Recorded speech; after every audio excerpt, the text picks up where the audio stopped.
while the continuous voter registration activity was ongoing.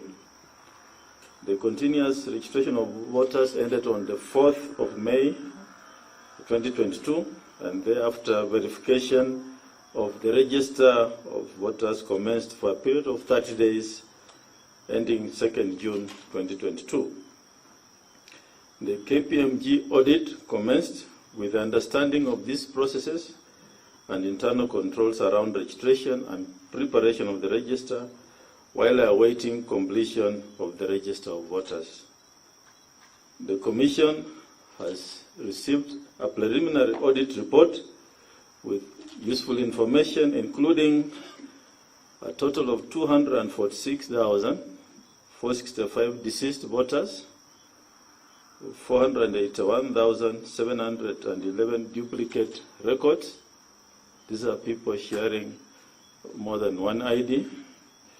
226,143 voters registered with IDs that don't validly belong to them.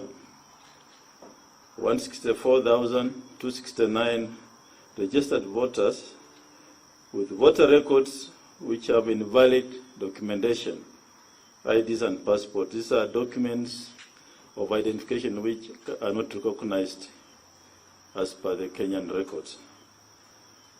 And these issues must be addressed prior to certification and publication of the register.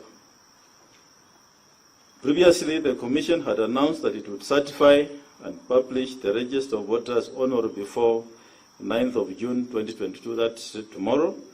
However, due to the implementation of these preliminary audit findings on the register, the Commission has decided to address the findings prior to certifying the register for publication on or before the 20th of June this year.